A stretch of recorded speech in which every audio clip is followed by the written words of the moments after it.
ओम शिव गोरक्ष गुरु गोरखनाथ मंदिर Ismailpur YouTube channel में आपका हार्दिक स्वागत है। आशा करता हूँ आप सभी स्वस्थ होंगे।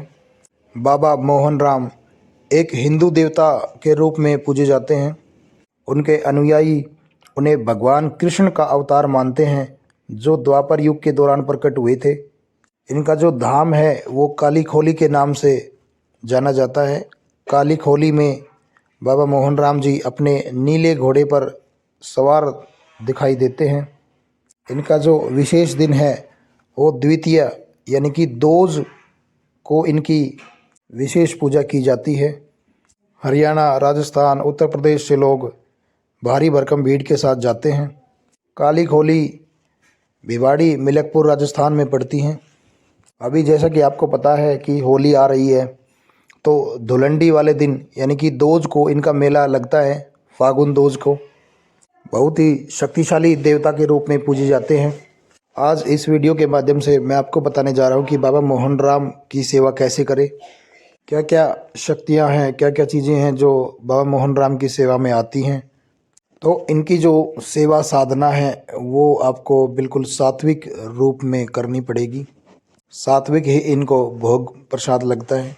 यह कहा जाता है कि जिस घर में बाबा मोहन राम की ज्योति जलती है उस घर में तामसिक चीज़ों का प्रयोग नहीं किया जाता है। जैसे मांस मदिरा का प्रयोग निषेध होता है वहाँ पे। प्याज लहसुन का जो सेवन है वो आप कर सकते हैं, परंतु जब बालाजी के नाम से मोहन राम की ज्योति जलती हैं तो तब प्याज लहसुन के भी परहेज किए जाते हैं। तो जैसा कि मैंने आपको बताया कि बाबा मोहन राम ने कृष्ण रूप में अवतार लिया है। उनको श्री कृष्ण का ही स्वरूप बताया जाता है। अनेक घर में बाबा मोहन राम की जो सेवा है वो अलग अलग तरीके से ये लोग करते हैं। जैसे जो पहली सेवा हो गई उनके नाम की देशी घी की ज्योति जलाना, क्योंकि बाबा मोहन राम एक ऐसे देवता हैं जो सिर्फ एक ज्योति जलाने से ही प्रसन्न हो जाते हैं। अगर सुबह शाम आपके घर में बाबा मोहन राम की अगर ज्योति जलती है तो वो उन्हीं से ही प्रसन्न हो जाते हैं। अगर नित नियम से इनकी ज्योति जलाई जाती हैं और तामसिक चीज़ों का उस घर में प्रयोग नहीं किया जाता है तो आपके भंडार भर देते हैं। दूसरी जो सेवा है वो सेवा यह है कि जो लोग बाबा मोहन राम की सेवा करते हैं वो लोग नियम से पक्षियों को चुगा डालते हैं। जब आप कभी मंदिर भी गए होंगे तो मंदिर में भी आपने देखा होगा कि चुगे का जो स्थान है वो एक अलग बनाया हुआ है, वहाँ पे चुगा डाला जाता है पक्षियों के लिए। तीसरी सेवा, जो लोग बाबा मोहन राम की सेवा करते हैं वो लोग सुबह खाली पेट 2 आटे की लोई गाय को जरूर खिलाते हैं। अगली जो सेवा है, जो लोग बाबा मोहन राम की सेवा करते हैं वो लोग चींटियों को आटा और शक्कर उनके जहाँ वो निकली हुई होती है वहाँ पर डाल कर आते हैं, जिससे काफ़ी पुण्य प्राप्त होता है। कष्ट दूर होते हैं, रोग दूर होते हैं शरीर के। देखो भाई, ये जो छोटी छोटी आपको जो सेवा बता रहा हूँ ये प्राचीन समय में बहुत लोग करते थे, जो आज के समय में लोग भूल चुके हैं। हर सेवा से आपके शारीरिक कष्ट, आपके आर्थिक कष्ट, आपके जीवन में चल रही अनेकों परेशानियों का हल मिलता है। अगली जो सेवा है, जो कुम्हार के पास जलहरी मिलती है जिसके अंदर पानी डालकर पक्षियों के लिए रखा जाता है, तो नित्य सुबह जो लोग बाबा मोहन राम की सेवा करते हैं वो लोग नित्यम नियम से जलहरी भरते हैं पक्षियों के लिए।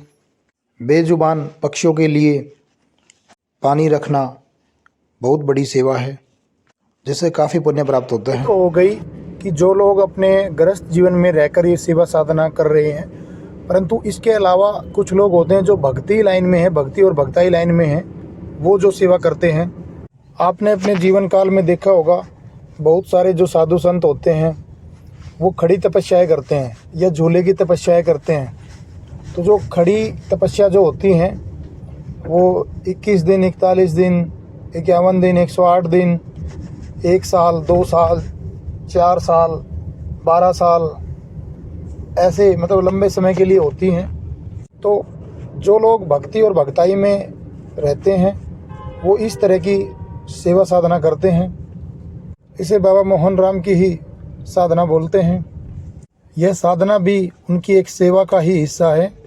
जो झूले की जो तपस्या होती है, जो साधना होती है, वो इस प्रकार होती है कि झूले को छत के अंदर बांध दिया जाता है और नीचे जहाँ पे साधक खड़ा होता है, तपस्वी जहाँ पे खड़ा होता है, उसके नीचे एक तकिया लगा दिया जाता है या गद्दी लगा दी जाती है ताकि साधक के पैर जमीन पर ना रहे। यह जो कार्य है यह गुरु के माध्यम से ही किया जाता है। गुरु ही झूले की तपस्या पर चढ़ाते हैं और गुरु ही उतारते हैं। अखंड ज्योति जलाई जाती है जब तक तपस्या चलती है। बाबा के मंत्रों का उच्चारण करना होता है या उनके भजनों का गुणगान करना होता है।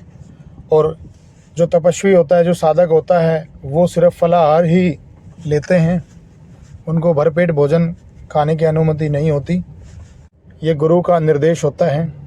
अगली जो साधना होती है वो होती है 21 दिन, 41 दिन, जितने भी दिन का आपने संकल्प किया है उतने दिन की आप अखंड ज्योति जलाकर व्रत धारण करके बाबा मोहन राम के मंत्रों का, ये भजनों का गुणगान करेंगे, जिससे कि बाबा मोहन राम के दर्शन भी प्राप्त होते हैं।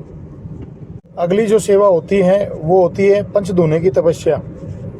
तो जो भी भगत होता है वो पंचधूने लगाता है जेठ के महीने में और पंचधूने के बीच में बैठकर बाबा मोहन राम की तपस्या करते हैं। अब वो जो साधना है, वो जो सेवा है, ये तपस्या 21 दिन, 41 दिन, 51 दिन ऐसे चलती हैं।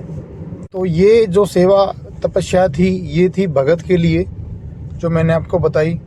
आपको एक बात और बता दूं कि बाबा मोहन राम की जब भी सेवा करते हैं तो उसमें बालाजी और माता को भी रखा जाता है, क्योंकि बाबा मोहन राम अपना जो बड़ा धाम है वो बालाजी को ही बताते हैं। जब भी किसी के अंदर सवारी आती है बाबा मोहन राम की, तो उनके बड़े धाम यानी कि बालाजी का भी जिक्र किया जाता है। सेवा के मैंने नियम आपको बताई दिए हैं। अब उसके बाद आपको दोज के नियम बता देता हूँ, क्योंकि बाबा की दोज पे मेला लगता है और बाबा की दोज पे ही भारी भरकम भीड़ होती है उनके मंदिर पे।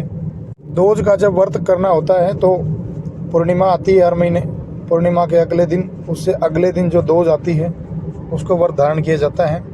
बाबा की ज्योति जलाई जाती है, बाबा के मंत्रों का जाप किया जाता है। शाम को जब व्रत खोला जाता है तो खीर का बाबा को भोग लगाया जाता है।